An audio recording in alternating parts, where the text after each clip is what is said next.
Arratsaldeon danori, eskerrik asko, ongi etorri. Buenas tardes a todos, muchas gracias, bienvenidos. Quisiera en primer lugar agradecer a la Comisión de Álava de la Real Sociedad Vascongada Amigos del País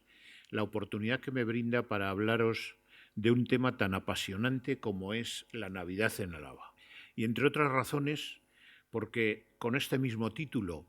mi aita Joaquín Jiménez pronunciaba su discurso de ingreso como socio de número en la Real Sociedad hace 44 años y con este mismo título de la Navidad en Álava pronunciaba su primer pregón de Navidad en la iglesia del Carmen, en aquellos pregones organizados por la Asociación Belenista de Álava. Por tanto, considero que es una oportunidad magnífica para rendirle un pequeño homenaje a su persona y recordarle, y estoy seguro que allá donde esté habrá cogido ya una silla, se habrá puesto en primera fila y estará muy atento para ver qué es lo que os voy a contar y espero que disfrutéis con lo que os voy a decir. Y sin más preámbulos, vamos a empezar a hablar de la Navidad en Álava y lo vamos a hacer con un tema muy importante en todas estas celebraciones, como es el tema gastronómico. En los menús de Nochebuena y de Navidad, en muchos de los hogares alaveses y en los caseríos, casi nunca faltaba la berza y la morcilla.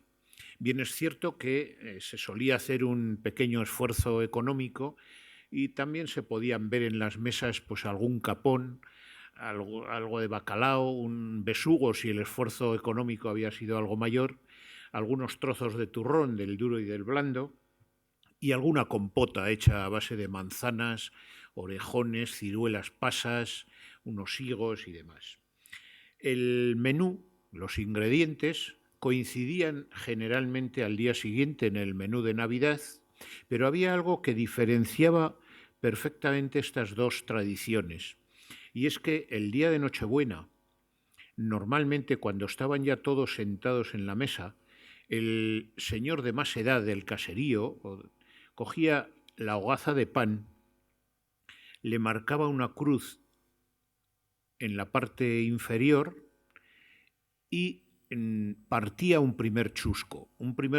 que lo guardaba a su lado celosamente durante toda la cena y luego ya partía las rebanadas que iba repartiendo normalmente en orden de edad a los comensales de la mesa. Ese chusco de pan, cuando finalizaba la cena, se lo llevaba al armario, lo guardaba en el cajón donde iba a estar durante todo el año y cogía el del año anterior. Curiosamente, y esto es verdad, porque yo lo comprobo porque en mi casa se hacía esta tradición, y es un trozo de pan que no se enmohecía a lo largo de todo el año. No en vano, es un pan que se le llama el pan de Navidad o en euskera el pan que da la salud y se le atribuían unos poderes de conjuro especiales, ya que normalmente cuando alguno de la familia enfermaba o algún animal del establo se ponía malo, le solían dar algún trozo de este pan pensando que se iba a curar más rápidamente. Incluso cuando barruntaban alguna tormenta veraniega, pues sacaban ese trocito de pan a la puerta del caserío pensando también que se iba a ahuyentar esa tormenta también más rápidamente. Si a estos elementos gastronómicos le unimos algo tan significante y tan protagonista como va a ser el fuego, y lo vais a ver a lo largo de toda la charla, símbolo además muy importante en muchas localidades alavesas, si le unimos además las rondas de niños, chavales, mozos, incluso mayores, también muy importante y muy presente, no solo en Navidad, sino a lo largo del año en varias localidades alavesas. Y, cómo no, la tradicional castañas asadas, que son el otro elemento gastronómico que se va a unir en muchas celebraciones que vamos a ver, estaremos conformando lo que se podía denominar el espíritu navideño alavés. Un espíritu que va a durar durante todo el ciclo navideño. Y ese ciclo navideño, en muchas localidades alavesas le dan tanta importancia que incluso lo empiezan en cuanto pueden. Y vamos a viajar hasta la Llanada alavesa, más concretamente a Agurain, no porque en otros sitios no se celebre esta tradición, sino porque precisamente en Agurain es donde se celebra desde hace más tiempo y con más ahínco y más empeño que ponen en la celebración.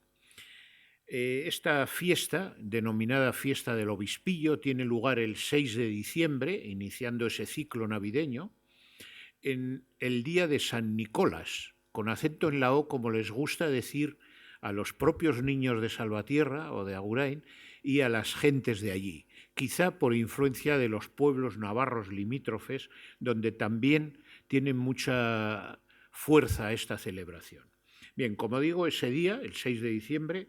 al chaval que habrán elegido en la escuela como protagonista de ese día, que va a ser el obispillo, el rey de esa fiesta, le visten en la iglesia de Santa María con esa casulla roja, le pondrán la mitra y el báculo y asistirá en la misa en un lugar preferencial y teniendo una importancia superior a los que están al lado de él. Una vez oída la misa, saldrán de ronda, y aparece uno de esos elementos del espíritu navideño, y realizarán un paseo, una ronda por todas las casas del pueblo recogiendo viandas, dinero y demás. En esa comitiva no solo irá el obispillo, habrán elegido también entre los muchachos a lo que llaman el colero, que hace las veces de el secretario del obispillo, es el que le tiene que indicar un poco por dónde tiene que ir, lo que tiene que responder en cada casa y demás. Habrán elegido también a 2 hucheros o bandejeros, que son los encargados de recoger el dinero en especie que les vayan entregando, y habrán elegido también a 2 bandejeros, que son los que recogerán pues esos chorizos, jamón, galletas, fruta y demás que les irán entregando. Como no, les acompañarán lo que ellos llaman los 4 vigilantes, personas mayores, que se encargan un poco de que todo vaya en orden. Bueno, pues esa es una manera de empezar este ciclo navideño, concretamente en la montaña alavesa. Vamos a viajar hasta la montaña alavesa, pero la tradición de la que voy a hablar ahora se mantiene también en muchos pueblos, tanto de la montaña, en algunos de la llanada y en La Rioja. Me estoy acordando ahora de Cripán, Navaridas, Lanciego, Samaniego, La Guardia, La Puebla la Barca, La Bastida, un montón de ellos, donde se celebra la víspera de la Purísima Concepción, 7 de diciembre, lo que ellos llaman el encendido de las hogueras. Y me voy a ir concretamente a La Gran. En La Gran, al igual que en el resto de los pueblos, se celebra esta tradición manteniendo los ritos de la manera con la que se hacía desde el siglo XVII, en los que ya hay recogida documentación que esta tradición tenía lugar. Los jóvenes o los mozos de La Gran habrán cogido de los tablaos de los caseríos las ramas de espliego y tomillo que habrán cogido en los montes cercanos, porque esas ramas de espliego y tomillo, además de purificar, limpiar y aromatizar el ambiente, tienen la propiedad de que arden muy bien. Entonces, con esas ramas fabricarán unas teas o unas antorchas con las que luego prenderán la hoguera que haya preparado el pueblo. Y digo que aquí en La Gran lo realizan siguiendo los ritos de sus ancestros, porque la primera antorcha tiene mucha importancia y con esa primera antorcha van encendiendo todas las demás, y cuando ya tienen todas encendidas, encenderán esa antorcha o esa hoguera principal en el pueblo. Unas antorchas que reciben diferentes nombres dependiendo de los pueblos donde nos encontremos. Concretamente en La Rioja se denomina marchas o marchos, quizá derivada de esa palabra martus, que es como conocen en La Rioja a esas malas hierbas o esos matojos que nacen al lado de las huertas. Y en pueblos de la montaña, pues, y algunos de La Rioja, se les conoce con el nombre de mañas, que no es más que esos ramilletes de flores o ramas de plantas aromáticas que se pueden encontrar por ahí. Bueno, pues en La Gran, esa noche del 7 de diciembre, con una expresión que se va manteniendo a lo largo de los siglos, suelen empezar diciendo 3 rosas y un rosetón para la Purísima Concepción. Al final de esta ceremonia, en muchos pueblos, sobre todo en La Rioja, se juntan, concretamente recuerdo en La Guardia, donde los jóvenes, una vez que ya se ha apagado la hoguera del pueblo, se juntan y degustan unas castañas asadas con unos tragos de vino en lo que ellos llaman la cenada de Navidad, y también le conocen como la castañada de la Navidad. Pero a mí me gusta más la otra expresión, que es más riojano-alavesa, la gran cenada de Navidad. Bien, nos vamos a ir también en La Rioja a otro pueblo donde esta tradición del encendido de las hogueras tiene mucha importancia, que es en La Bastida, y tiene tanta importancia que incluso tiene un nombre propio, que se le llama la Ronda de La Bastida. Esta villa, su mismo nombre nos indica, el nombre de Bastida, La Bastida, nos lleva a pensar en que era una villa donde tenía mucha importancia la muralla de la villa, todavía conserva sus 2 puertas, la de Toloño y la Razuría, y habría un paso de ronda importante donde se encenderían unas hogueras no solo para iluminar, sino para calentar a lo largo de todo el año, pero desde que en el año 1585 se declaró a la Purísima Concepción como patrona de la infantería española, pues se estableció la obligación de la víspera de la Inmaculada encender hogueras no solo en los pasos de ronda, sino en el propio núcleo de la población. Incluso en 1625 hay documentos en el ayuntamiento que ya hablan de gastos para disfrutar de esa ceremonia o de esa fiesta de la Purísima Concepción. Y digo que en La Bastida tiene tanta importancia que incluso cuando terminaba esta ceremonia o esta tradición y se apagaba la hoguera, un jinete del ejército solía ir a caballo hasta Vitoria, a la Diputación, y le daba el parte al diputado general comentándole sin novedad en la Ronda de La Bastida. En esta misma localidad, como veis ahí, pues tiene lugar lo que se llama la misa de pastores o la danza de los pastores, una danza muy peculiar de unos mozos vestidos a la usanza de los pastores, guiados por un cachimorro, que es un personaje que no puede faltar en ninguna de las celebraciones que tienen lugar en La Rioja, y que van desde el ayuntamiento hasta la iglesia haciendo unas danzas con unas letras muy particulares, pero bueno, luego hablaremos un poco de todo eso. También el cortejo navideño de Sarría es otra escenificación muy importante en estos días de Navidad en la provincia alavesa, pero si hablamos de tradiciones,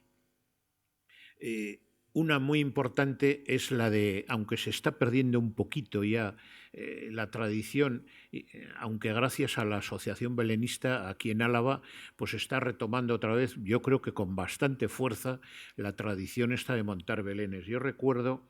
porque no sé, lo recuerdo con mucho cariño, cuando llegaba diciembre en mi casa, mi aita desmontaba una habitación entera, a pesar de que vivíamos 7, 8 personas, montaba unos caballetes de 1 metro de altura, de madera, con un entramado, le ponía unos listones hasta el techo donde iba a ir colocado el papel que simulaba el cielo, ese papel característico marrón o azul, donde se pegaban todas estrellitas, venían unos amigos del Aita que eran escayolistas y montaban toda la estructura de las montañas, la cueva, el río y demás, y mientras mis hermanos y yo, pues esos fines de semana, hasta la Navidad, aprovechábamos para ir al campo, que lo teníamos muy cerca, y recogíamos por ramas, piedras, musgo y demás que íbamos colocando en el Belén, mientras mi aita colocaba el resto de las figuras, todas menos una. El niño Jesús no se ponía hasta el día de Nochebuena. Un poco antes de cenar, hacíamos una pequeña procesión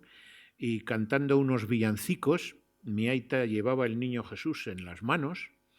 y lo depositaba en el Belén y ya nos podíamos ir a cenar. Bueno,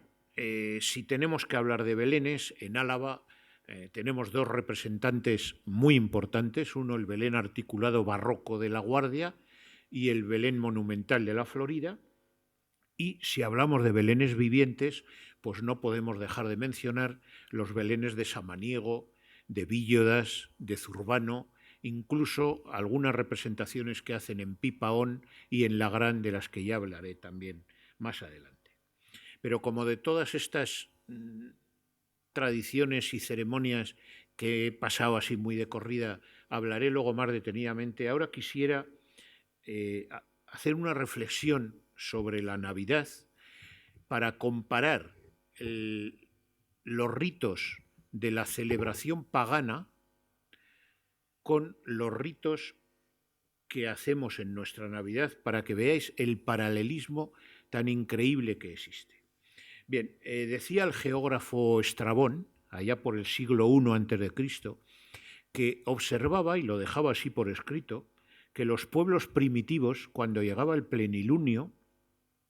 se reunían en grupos y en bailes, en círculos, donde no faltaba ni el ruido, ni el fuego, ni algunas celebraciones gastronómicas, pues se juntaban para celebrar lo que ellos llamaban el nacimiento del sol. La Navidad es un acontecimiento eminentemente religioso. Desde que en el año 354 el Papa Liberio estableció el 25 de diciembre como la fecha en que nació Jesús, ratificando un acuerdo de su antecesor Julio I, pues los cristianos celebramos ese día de Navidad. Y el Papa Liberio no eligió el 25 de diciembre por casualidad, sino que el 25 de diciembre era el día, y es, en el que muchas comunidades paganas celebraban la reencarnación de sus dioses también en esa fiesta de lo que llamaban ellos el Natalis Solis Invicto, la fiesta del sol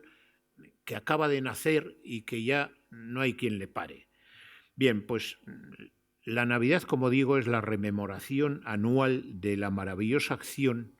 de un Dios que por amor a los hombres se encarna entre los mortales y toma de una mujer virgen la naturaleza humana. De esta manera, creo que tan maravillosa y tan explícita, nos han explicado siempre el concepto de la Navidad. Pero esa Navidad no se limita solo a ese 25 de diciembre, sino que abarca todo un ciclo, como hemos visto y hemos denominado, el ciclo navideño, que empieza en los albores de diciembre, en el ciclo más largo, y va hasta el 2 de febrero, fiesta de la purificación de María,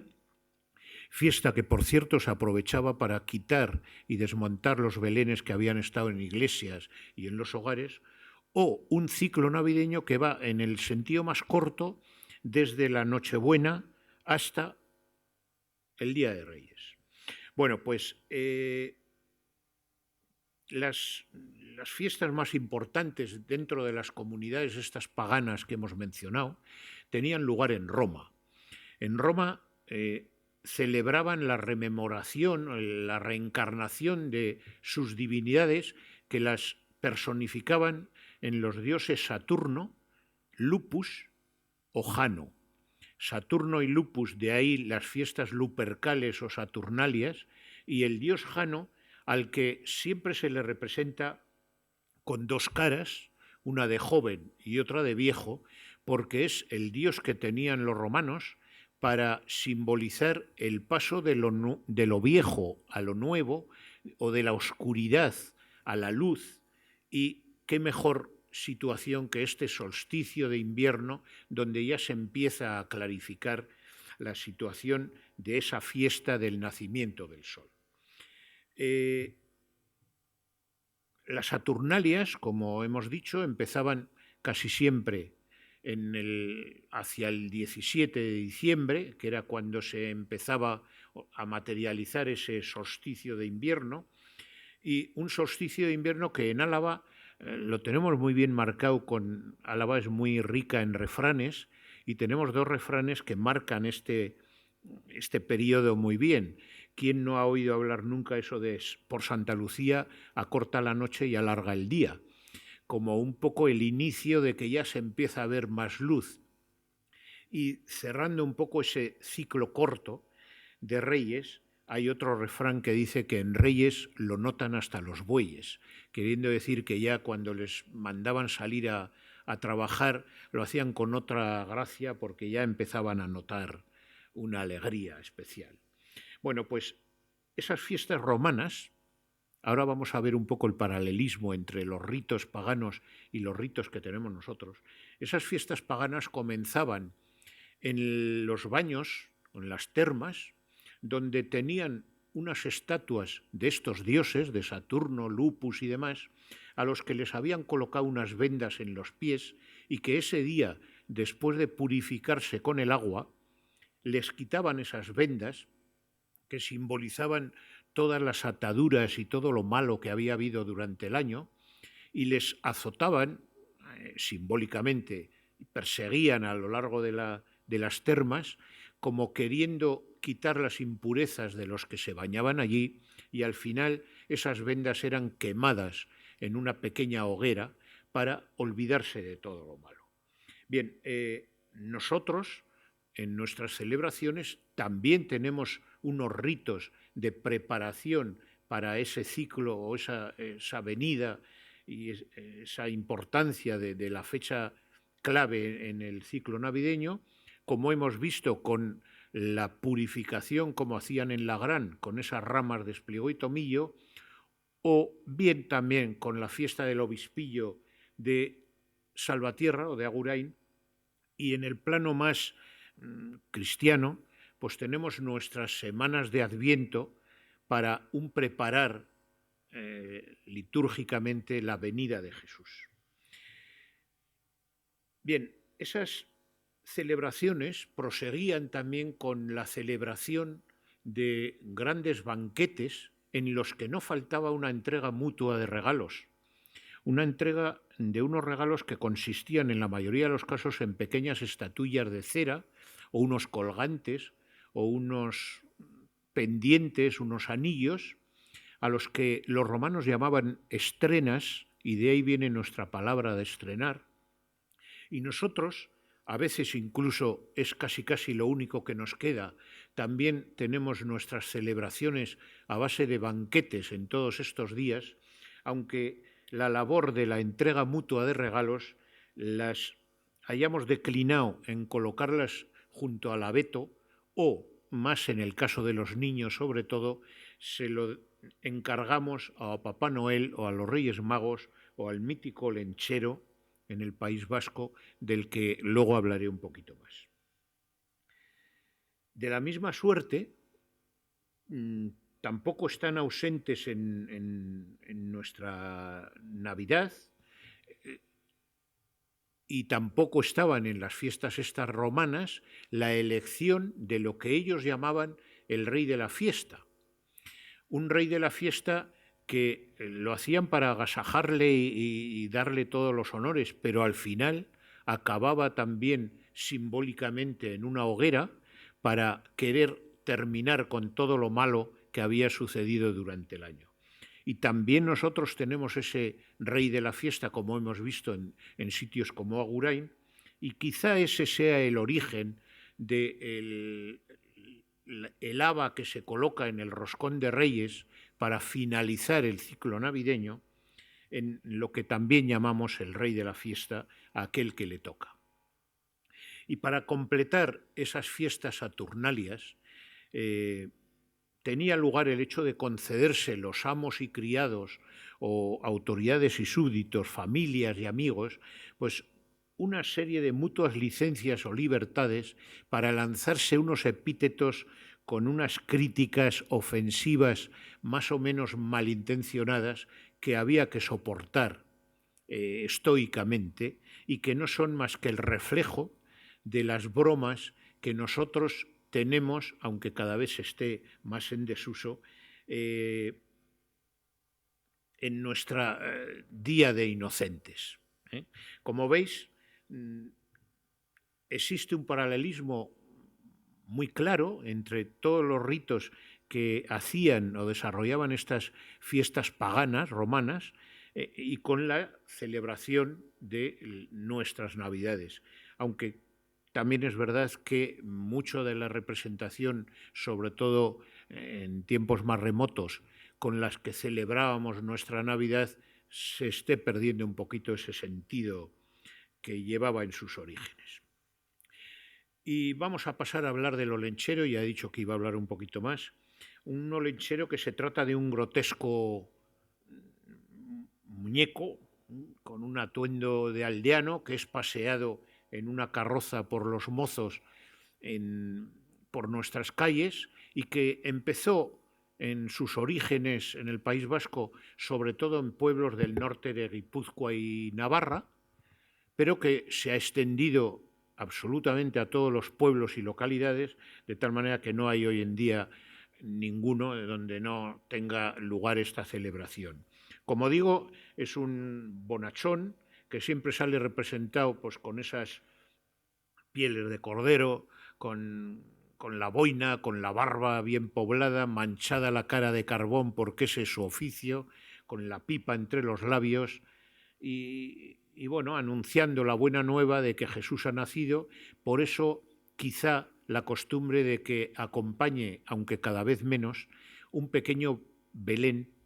en la carroza donde llevan a este olenchero. Vamos a oír la canción típica que todo el mundo sabemos, donde nos cuenta un poquito el relato ese de que oye que Jesús ha nacido y baja al pueblo a dar la buena noticia.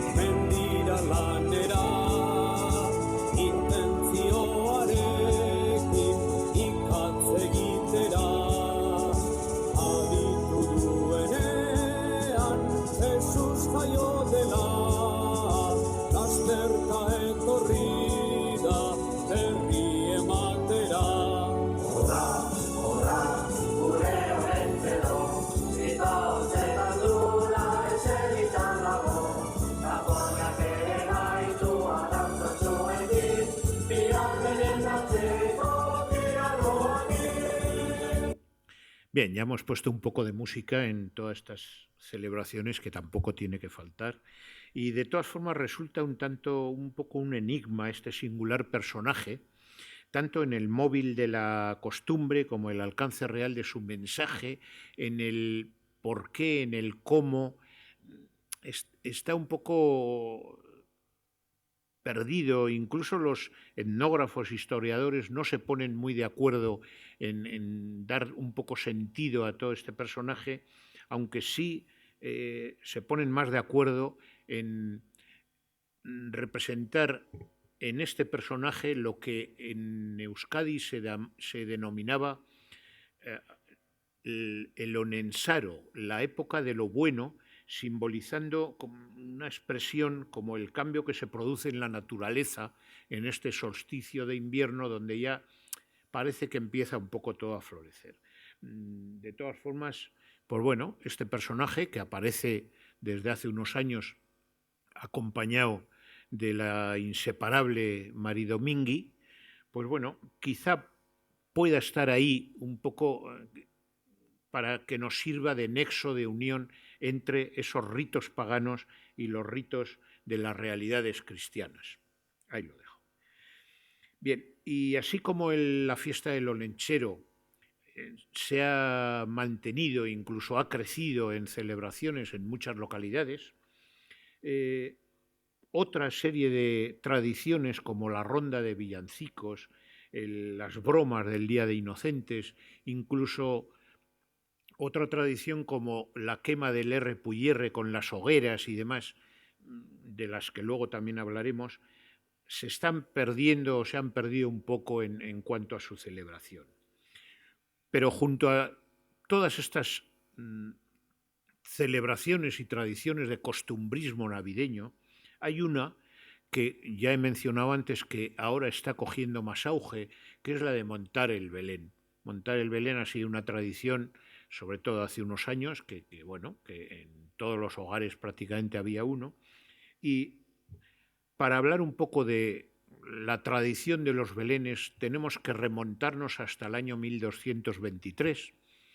fecha en la que el bueno de San Francisco de Asís, allí en su población de Montegreccio, donde estaba con su comunidad de franciscanos, se le ocurrió el instalar en la plaza del pueblo unas figuras de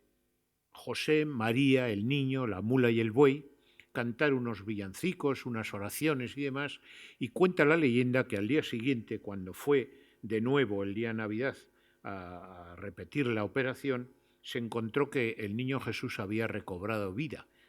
Bueno, pues esa leyenda se expandió por toda Europa, incluso llegó hasta nosotros de una manera muy importante, y de ahí empezó a crecer esta costumbre de montar el Belén. Pero si de belenes hablamos, en Álava ya he dicho antes que tenemos dos representaciones. Una, quizá la más importante en cuanto a su espectacularidad, es el Belén articulado barroco de La Guardia, que ya desde 1737 incorporó una serie de representaciones, no con la espectacularidad que lo hace ahora, pero bueno, ahí estaban. Es un tablao que se monta en Navidad en la iglesia de Santa María de los Reyes, junto al altar mayor, donde precisamente el otro día oí la noticia de que creo que han puesto un fondo nuevo que simboliza la Sierra Cantabria, y vamos a ver un pequeño vídeo donde es un resumen de las escenificaciones que tienen lugar. Aunque parece que hay muchas figuras, cada una de esas figuras tiene varias misiones.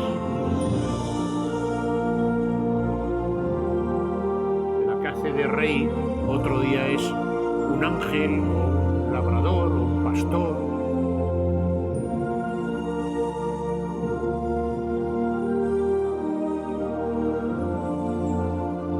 Todas ellas movidas con una habilidad asombrosa por los mozos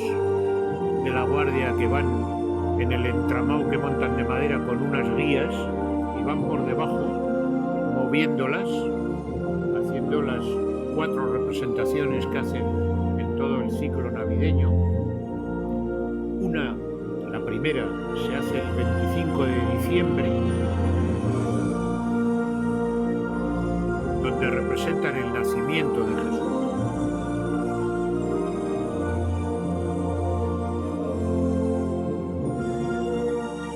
El día 1 de enero hacen la representación de la presentación de Jesús en el templo. El día 6 de enero, la adoración de los reyes. Y el primer domingo de febrero la representación quizá más espectacular, aunque menos conocida bíblicamente, que es la huida a Egipto.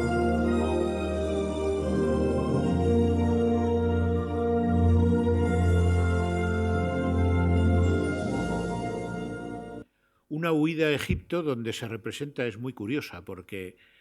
se le ve cómo llega San José con María en el burro y se encuentran con un labrador que está sembrando el trigo. Y entonces se para San José y le dice, ¿qué está haciendo, buen hombre? Y le dice, pues aquí sembrando el trigo. Le dice, nada, vete a casa y mañana a la mañana vuelve con la hoz, la guadaña, y ya estará la mies crecida y la podrás cosechar.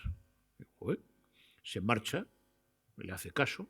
y al día siguiente vuelve y según está llegando, ya se ha visto un poco en el reportaje, las espigas florecen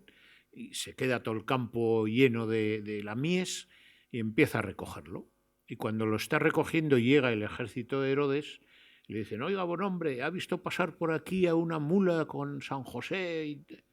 le dice, pues sí. Y le dice, ¿ya hace mucho? Y le dice, joder, pues estaba sembrando el campo este.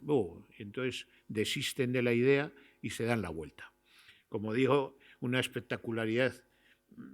importante que merece muy bien una visita. Y ahora vamos a ver, de hecho, para que veáis la habilidad de estos mozos, donde en una de las representaciones hacen la danza de esos pastores que vemos ahí bailando, donde solo dos mozos por debajo hacen unas cabriolas impresionantes y al ritmo de la dulzaina y de las gaitas, pues interpretan esa danza mientras se escucha a los carneros los topetazos que se pegan, que es también una cosa muy impresionante. Vamos a ver el vídeo.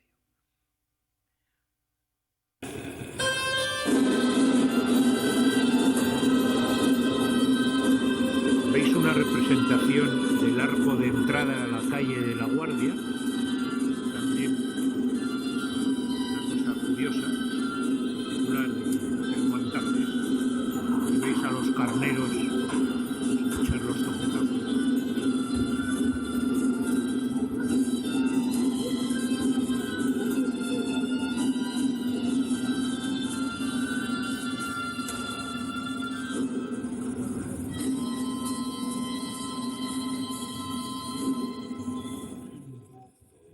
Bueno, pues la otra representación la tenemos aquí cerca, en el Belén Monumental de la Florida, un Belén que nació un 24 de diciembre de 1962 y que fue idea del entonces concejal Javier Vera Fajardo, al que se le ocurrió aprovechar el entorno de la cascada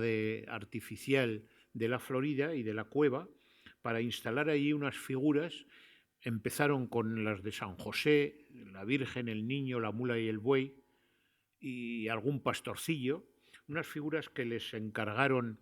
a Ángel Quintana y a Julián Ortiz de Viñaspre, a Jovi, por las que les abonaron la cantidad entonces de casi 2 euros, y que, bueno, en una inauguración en la que tuvieron que soportar, según los diarios de esa época, una temperatura de 18 grados bajo cero. Estaban todos helados de frío, incluso la Manuel Iradier, que interpretó una de Fideles más rápido de lo normal. Pero bueno, que un Belén que ha ido creciendo poco a poco hasta el tal punto que hoy en día podemos disfrutar de aproximadamente 300 figuras o animales o casetas o elementos, y muchos de ellos nos parece que llevan ahí todo el tiempo, pero concretamente, por ejemplo, por poner el sistema de megafonía de los villancicos y los sonidos de animales y tal que oímos tardó más de 20 años en instalarse, o sea que, pero bueno, desde aquí felicitaciones a todos los que participan en ese montaje, porque es verdaderamente un reclamo para mucha gente para venir a Vitoria. Y entre todas esas representaciones vamos a pasar ahora a hablar de alguna representación muy importante en la Navidad alavesa, y nos vamos a ir hasta la Bastida. En la Bastida, el día de Nochebuena y Navidad, desde 1713 que ya se recogen gastos específicos en los libros del ayuntamiento para esta celebración, tiene lugar lo que llaman la misa de los pastores, aunque ahora ya no es misa, porque antes se aprovechaba la misa del gallo para hacer una serie de bailes, ahora lo hacen antes de la misa del gallo porque va menos gente. Pero sí que se le sigue llamando la danza de los pastores. Esta danza de los pastores es muy particular, son un grupo de 10, 12 mozos que se visten a la usanza de los pastores con sus casacas de piel de borrego, con los gorros, con las abarcas, los calcetines de lana, las inseparables maquilas y castañuelas con las que rítmicamente van por la calle marcando el paso, y guiados, como he dicho antes, por el cachimorro, un personaje que en todos los pueblos de La Rioja interviene. Hay constancia de la presencia del cachimorro desde el siglo XVII, y en esa comitiva también aparecen el zagal, la zagala, que en los primeros años era un hombre vestido de mujer, ahora afortunadamente pues es una mujer, y a los que les acompaña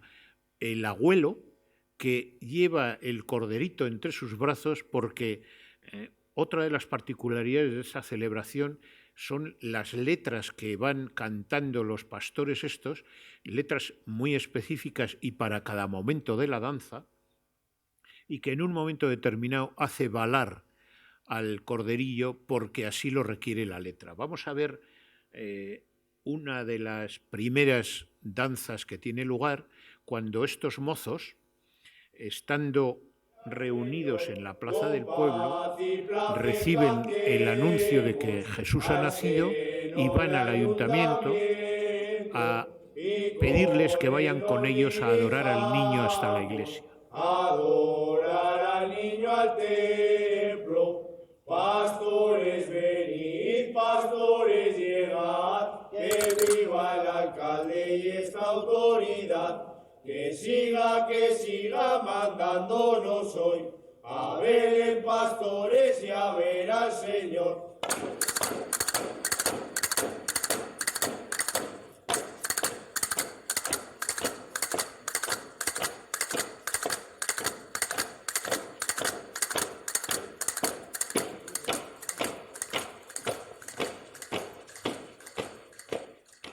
Bien, como veis, una danza peculiar con el sonido ese que he comentado, rítmico de las maquilas, de las castañuelas y demás. Y así llegan hasta la iglesia, donde ahí en el pórtico de la iglesia pues hacen una pequeña hoguera donde hay una escena muy curiosa. La escena, ellos le llaman la escena de las sopitas, donde hacen una pequeña hoguera, como digo, y hacen la simulación de que calientan unas sopas donde la Virgen pues da a probar al niño, a los pastores, al público en general, y vamos a verlo, que es la mejor manera, en un trocito de un pequeño vídeo donde vemos esa escena de las sopitas. Como digo, esto antes se hacía dentro de la iglesia, pero ahora, por razones obvias, pues, tiene lugar al lado de la iglesia. Mirad qué hermoso, qué risueño está la Virgen María, sopitas le da. Mirad qué hermoso, qué risueño está la Virgen María, sopitas le da, y también nosotros también celebramos las presentes Pascuas con vino y cordero, y también nosotros también celebramos las presentes Pascuas con vino y cordero. Salen nuestros clamores de nuestras bocas, y tu niño Jesús toma las sopas. Salen nuestros clamores de nuestras bocas, y tu niño Jesús toma las sopas.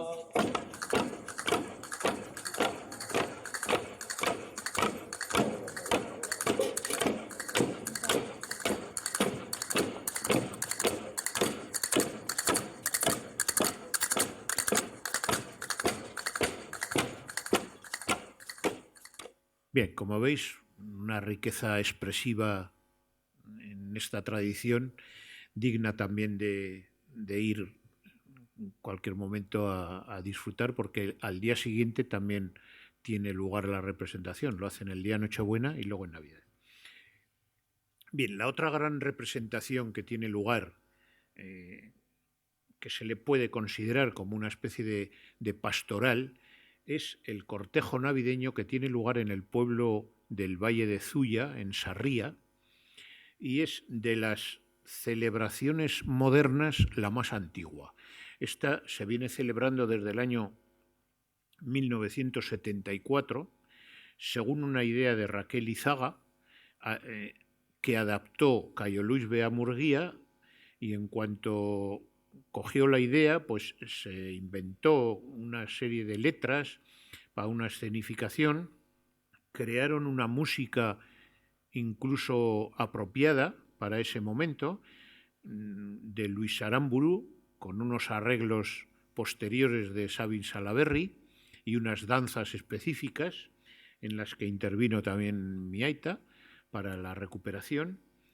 Y bueno, pues el día de Navidad, a las 6:30 de la tarde, pues se juntan ahí en Sarría cada vez más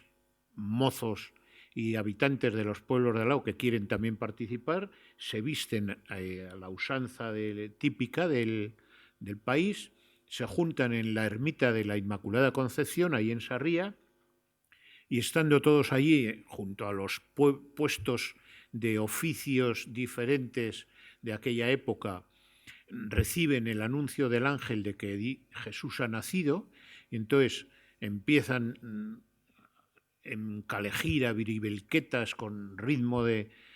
triquitrichas, panderetas y demás, un jolgorio impresionante, y van todos cantando y bailando esas danzas especiales que he mencionado, y van hasta el centro del pueblo, donde tiene lugar el hecho de la adoración al niño Jesús, vuelven a interpretar unas danzas específicas, lanzan unos cohetes, unos fuegos artificiales y demás, y terminan, como no podía ser de otra manera, con una hoguera alrededor de la cual degustan unas castañas, un chocolate caliente, un vino y demás. Bueno, importante. Y si hablamos de belenes, no podemos olvidarnos de los belenes vivientes que tienen lugar en la provincia. Nos vamos a ir por orden de antigüedad a Samaniego, donde desde 1985 representan escenas bíblicas del ciclo navideño con una particularidad, que prácticamente todos los que intervienen son niños. Intervienen también algunos mayores, más que nada para guiar un poco lo que tienen que ir haciendo y demás, pero los protagonistas son los niños, hasta tal punto que desde hace unos años termina esa fiesta o esa celebración, aparte también de la hoguera y la degustación de unas castañas, pastas y demás, en que los niños en la plaza se quedan esperando y llega el olenchero y les reparte los regalos en ese momento. Otro Belén viviente que tiene ya cierta solera, porque lo hacen desde el año 2000, tiene lugar en Víllodas, y aquí representan una escena muy curiosa del ciclo navideño, que es la búsqueda de posada por parte de José y María. Aquí representan que llegan en un borriquito al pueblo de Víllodas y empiezan a pedir posada en todas las casas y nadie les da. Y entonces hay uno que les dice: oye, yo sé de una casucha que hay al lado de la ermita de San Pelayo, ahí arriba, igual ese sí que te puede dar. Y entonces se animan todos, van también en biribilqueta, cantando y bailando, suben esa empinada cuesta, no sé si habéis estado, hasta la ermita de San Pelayo, y allí tiene lugar, en el establo de al lado, que ya está acondicionado para tal efecto, pues la adoración al niño Jesús. También acaba con una hoguera, con unas castañas, un chocolate caliente y demás, como no podía ser de otra manera. Y vamos a ir a la más reciente, que lleva 5 o 6 años, que tiene lugar en Zurbano, pero que está ganando muchos adeptos, quizá por la cercanía y quizá también por el acierto que tuvieron de que ya no puedes ir en coche hasta el propio Zurbano, sino que lo tienes que dejar en el Bues Arena, y hay un servicio de autobuses que te acerca y te lleva hasta el propio pueblo. Una vez que llegas al pueblo está muy bien organizado, con unos tickets que tienes que comprar para, en los distintos stands o casetas que han puesto a lo largo del pueblo, pues bueno, degustar de productos gastronómicos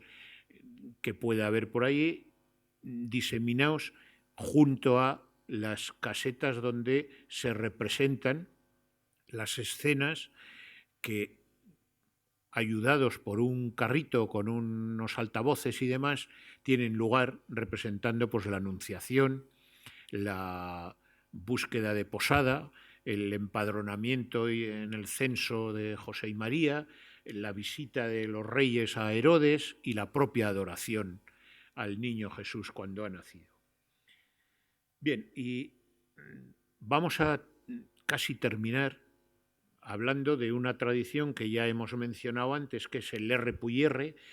como contracción de R y pur di R, o sea, quemar el culo, como queriendo simbolizar con una hoguera, queriendo quitar todo aquello malo, inservible que hemos tenido durante todo el año, y ahí simbolizamos como que lo quemamos para olvidarnos de él. Esta hoguera es diferente de la que tiene lugar en junio en San Juan, porque aquella es una hoguera, diríamos, aromatizante, o sea, de purificación, y allí hay que echar ramas aromáticas y demás, aunque como no se sabe muy bien el significado, allí también tiran de todo. Pero vamos a ir concretamente hasta Agurain, de nuevo, porque es la localidad donde con más tradición siguen esta fiesta, una fiesta que yo en mi casa lo hemos celebrado y lo seguimos celebrando muchos años, después de las uvas, intentar quemar la última hoja del calendario, no se la pone entre las piernas y los otros van con un mechero cantando esta canción. Ahí vemos la representación de uno de estos años en Agurain, donde todo el pueblo está alegre porque se va a quemar todo lo inservible del año en una gran hoguera.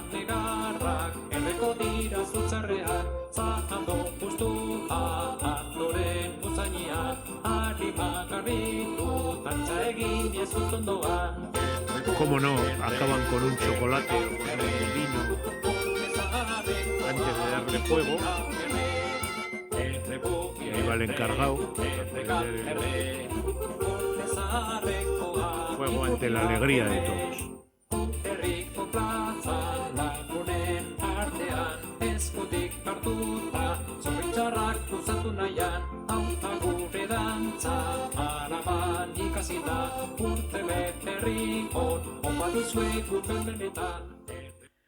Bueno, pues para terminar, ahora sí,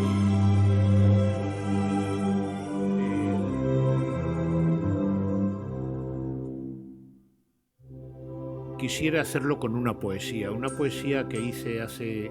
2 años o 3, un poco para expresar ese deseo que creo que hemos tenido todos, de cuando vemos un Belén,